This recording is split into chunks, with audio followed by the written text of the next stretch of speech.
welcome back to my YouTube channel. So in today's video, I'm going to be telling you guys how to work up a patient, essentially how to do clinical monitoring for a patient as a student pharmacist. If you guys are interested, make sure you keep watching. Also, make sure you guys like, comment, and subscribe to know more about me, my lifestyle, and pharmacy, and to get a dose of Jasmine. Thanks for watching, y'all. Okay, so as a student pharmacist, during your 4th year, you're going to be doing clinical rotations, and each month these rotations change. For me specifically at my school, some schools have longer windows, like 6 weeks, but essentially every few weeks you're switching to a different clinical area as a student pharmacist. So it can be a lot, it can be quite tricky, and it can be also very interesting switching between different pharmacists because everyone has a different style. So I'm going to be giving you guys tips that I have learned as a student pharmacist who has failed at working up patients and who has gotten a lot better over the past few months with working up patients. So there are 2 different styles that are typically used by pharmacists to work up a patient, and the first style is to do it by disease state, which is the method that I prefer, but you can also do it based on body systems. So looking at the different systems within the body, determining which medications they're on that may impact those different body systems. But for me personally, I prefer to do the disease state method. And on the screen somewhere, I'm gonna have exactly what I mean by working up a patient by disease states. So throughout the video, we're gonna walk through what I would do as a student pharmacist. All right, so once you determine your method of how you want to work up the patient, either by focusing on disease state or focusing on body system, the second step is to determine their chief complaint, or the main reason why they're in the hospital, or the main reason why this patient is presenting to the clinic. So what exactly is going on that made this patient want to come in to be seen by a medical professional? So after you determine the chief complaint as the pharmacist, you are then able to move into the past medical history. So with the chief complaint, you would list why they're here, and then past medical history would be pertinent situations or pertinent diagnoses that the patient has that directly relate to that visit, or essentially all the health conditions or medical problems that this patient may have. So after the chief complaint, you list the past medical history. All right, so now we are moving into the meat and potatoes of how to work up a patient.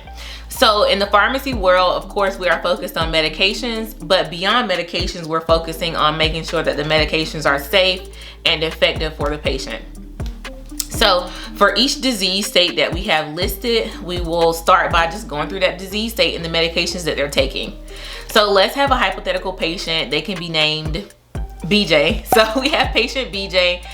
They are a 65-year-old man. They come in complaining of headaches, and when we check their blood pressure, we notice that it's really, really high. So the chief complaint would be high blood pressure or presenting with headaches. So essentially the way that I would start is BJ is a 65-year-old male presenting with headaches secondary to hypertension.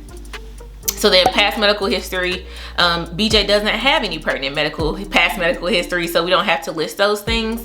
But beyond that, the first problem that we would list, or the only problem that we have today, would be hypertension. So under hypertension, we would list any medications that BJ is currently on that will impact blood pressure. So in this instance, we will say that BJ is on hydrochlorothiazide and losartan. So we will make a note that these are the 2 medications that BJ is on. These are the doses that BJ is taking, and then you need to start thinking, is he on the maximum doses of these medications?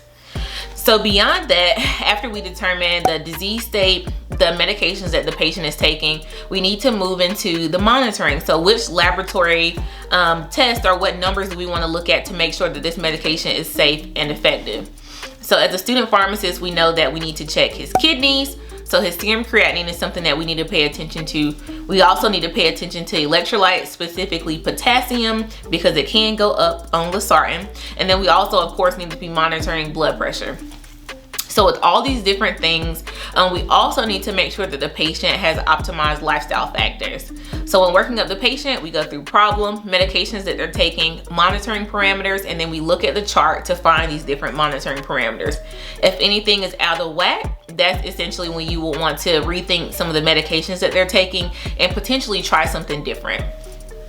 Alrighty, so for this patient, we noticed that their losartan dose isn't at the maximum dose. So our goal is to increase the losartan dose so we can get the blood pressure down some more. So ultimately for this patient, we would talk to them with shared decision making. So talk to them about their thoughts with increasing the blood pressure medication. Talk to them about their lifestyle. So how much salt are they eating? How much alcohol are they drinking? Are they having any physical activity? Have they had caffeine that day? After running through all those things and working with the patient, you then have to think about follow-up time. So monitoring goes beyond that point in time. It also goes into what happens next. So with blood pressure medications, they're typically about a 4-week follow-up. So that way you can look at their kidneys, their blood pressure, and their electrolytes / potassium. So we would tell the patient this is the follow-up time that we need, and ultimately this follow-up will be different for different medical conditions.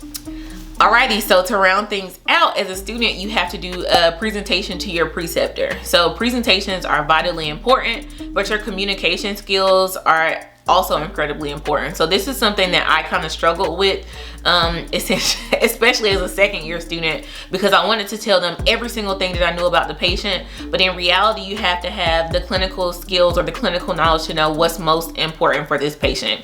So for me personally, I always start with the patient's name, their age, why they're here, past medical history, the disease state, the medications they're taking for this disease state, the monitoring parameters, why we're monitoring, and then when we want to follow up with the patient. And this will give you a cohesive flow about how you want to present this patient to your preceptor. So for this person, I would say BJ is a 65-year-old man. He presented to clinic today with an elevated blood pressure and also complaints of headache. So then I would go on to say BJ's past medical history, non-pertinent, because he doesn't have any relevant past medical history.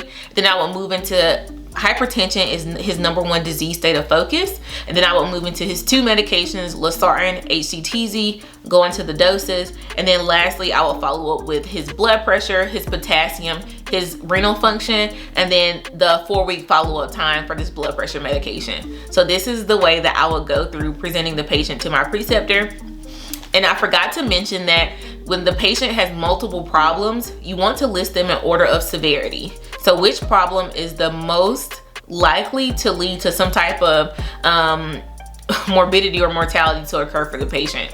So essentially, if the patient had hypertension, but they also had an upset stomach, I would still put hypertension first because it's the most severe, and then upset stomach, I will list it as second because essentially we don't think that it can have a huge impact on life or death at this moment.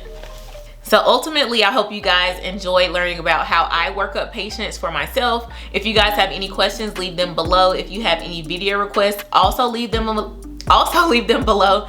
And if you guys want to stay connected with me, make sure you click on my Twitter and my Instagram. But thank you guys so much for watching.